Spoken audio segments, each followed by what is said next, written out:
Hello everyone.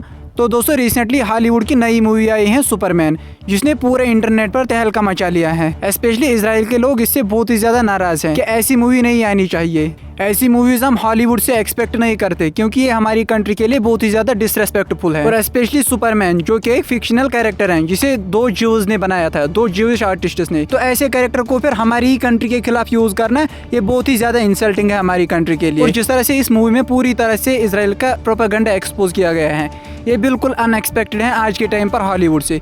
क्योंकि आपको पता है कि मैक्सिमम हॉलीवुड को यही ज़ायनिस्ट्स कंट्रोल करते हैं। तो इनके कंट्रोल और सेंसरशिप होने के बावजूद भी सुपरमैन जैसी मूवीज आना एक बहुत ही रेयर बात है जो कि इजराइल के इविल फेस को पूरी तरह से एक्सपोज करता है। लेकिन सवाल यह है कि ऐसी क्या स्टोरी लाइन है इसमें और क्यों इजराइल के लोग इससे बहुत ही ज्यादा नाखुश हैं। सुपरमैन तो एक फिक्शनल कैरेक्टर है, एक फिक्शनल सुपर हीरो है।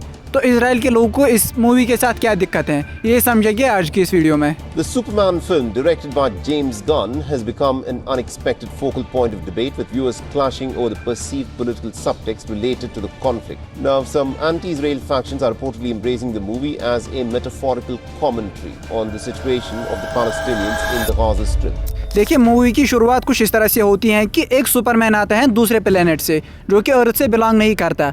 और अर्थ पर उस टाइम पर दो कंट्रीज होती हैं, एक होती है बवेरिया और दूसरे का नाम है जहारनपुर। ये बवेरिया बहुत ही पावरफुल कंट्री है जिसको कि पीछे से यूएसए बैक करता है। बवेरिया का स्टाइल कुछ इस तरह से दिखाया गया है, बवेरिया का एटीट्यूड, कि ये बहुत ही ज़्यादा एरोगेंट कंट्री है जो कि जहारनपुर पर कंटिन्यूसली अटैक्स करता रहता है, वहाँ के सिविलियंस को मारता रहता है। या इस तरह से समझो कि बवेरिया की army continuously time to time जहारनपुर में जेनोसाइड करती है और बवेरिया को पीछे से बैक करते हैं यूएसए। और दूसरी तरफ से जहारनपुर के लोग बहुत ही शरीफ और इनोसेंट हैं, जिनके फेसेस अगर आप देखो, उनका स्किन कलर आप देखो तो आपको पूरी तरह से दिखेगा कि ये कोई मिडिल ईस्टर्न कंट्री है, क्योंकि यहाँ के लोग बहुत ही ज्यादा इनोसेंट और कमजोर हैं। बवेरिया कंटिन्यूसली अपना बॉर्डर एक्सपेंड करता रहता है। हालांकि बवेरिया और जहारनपुर के बीच में कोई स्ट्रांग बॉर्डर नहीं होता, एक सिंपल सी फेंस होती है। ऐसा लगता है कि बवेरिया नाम की कोई कंट्री पहले एग्जिस्ट नहीं करती है, बल्कि बाहर के ही कुछ लोग जहारनपुर की जमीन पर कब्जा करके बैठे हैं और उसी ऑक्यूपेशन को उन्होंने एक कंट्री की शक्ल दे दी है जिसका नाम होता है जहारनपुर। अब आप खुद ही समझो कि मिडिल ईस्ट में कौन सी कंट्री है जहाँ पर बाहर के लोगों ने कब्जा करके ओरिजिनल लोगों को मारना शुरू कर दिया है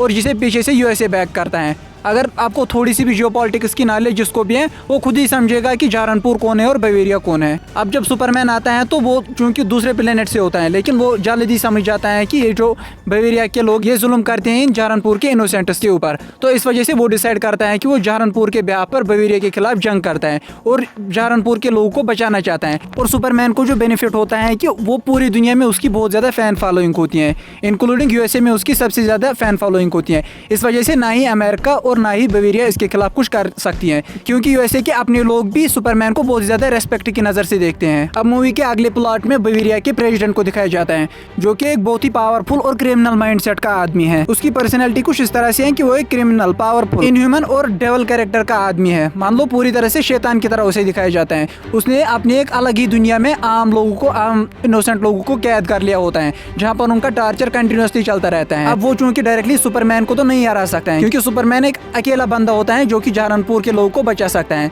अब वो इसके खिलाफ कुछ कर नहीं सकता क्योंकि सुपरमैन की फैन फॉलोइंग बहुत ज्यादा है। इस वजह से वो इसी के खिलाफ प्रोपेगेंडा चलाता है। वो एआई के थ्रू सुपरमैन के पेरेंट्स की एक वीडियो मैसेज बनाता है जहाँ पर ऐसा दिखाया जाता है कि सुपरमैन के पेरेंट्स वो चूंकि दूसरे प्लेनेट से होते हैं, वो कहते हैं कि हमारा प्लेनेट पूरी तरह से डिस्ट्रॉय हो गया है, अब सुपरमैन ही हमारी एक ही उम्मीद है, अब तो अर्थ पे जा और वहाँ पर जो आम लोग हैं आप उनको मार के वहाँ के औरतों के साथ शादी कर लो और वहीं पर अपनी रेस को आगे बढ़ाना। अब चूंकि अर्थ के लोग आपको डायरेक्टली ऐसे एक्सेप्ट नहीं करेंगे, इस वजह से सबसे पहले आप वहाँ पर अपनी एक पॉजिटिव इमेज बनाना, वहाँ के लोगों को हेल्प करना, जिस वजह से लोगों को लगेगा कि ये हमारे लिए एक सेवियर हैं और लोगों की नजरों में आपके लिए बहुत ज्यादा रेस्पेक्ट बढ़ेगा। और उसके बाद ही आप अपने मिशन में आगे बढ़ना और वहाँ के मर्दों को मारकर वहाँ की औरतों के साथ शादी करना। लेकिन ये पूरी वीडियो मैसेज बवेरिया का प्रेसिडेंट बनाता है एआई के थ्रू, ये रियल मैसेज नहीं होता है। इसके बाद इसी मैसेज को उठा के पूरे इंटरनेट पर सर्कुलेट किया जाता है, टीवी पर हर जगह पर यही बात चल रही होती है कि देखो सुपरमैन ये तो ओरिजिनली हमें बचाने के लिए नहीं है, असल में तो इसका मकसद कुछ और ही है। इस वजह से सुपरमैन पूरी दुनिया में बहुत ज्यादा बदनाम हो जाता है।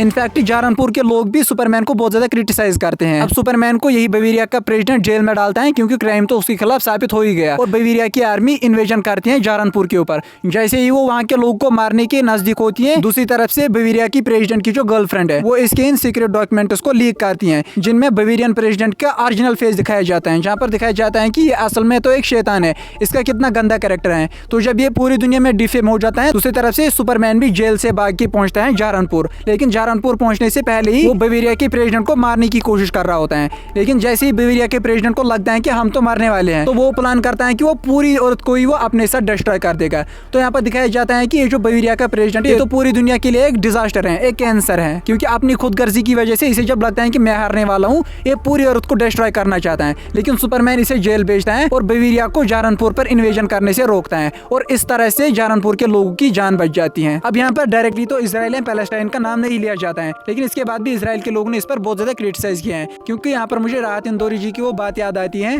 इमरजेंसी के जमाने में मैंने एक मर्तबा ये कह दिया था कि सरकार चोर है,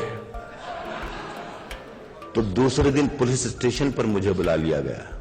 अफसर ने मुझसे पूछा कि आपने रात मुशायरे में ये कहा है कि सरकार चोर है। मैंने कहा जी हाँ, ये तो कहा है कि सरकार चोर है, लेकिन ये नहीं कहा कि हिंदुस्तान की सरकार चोर है, कि पाकिस्तान की सरकार चोर है, या अमेरिका की सरकार चोर है, या बरतानिया की सरकार चोर है।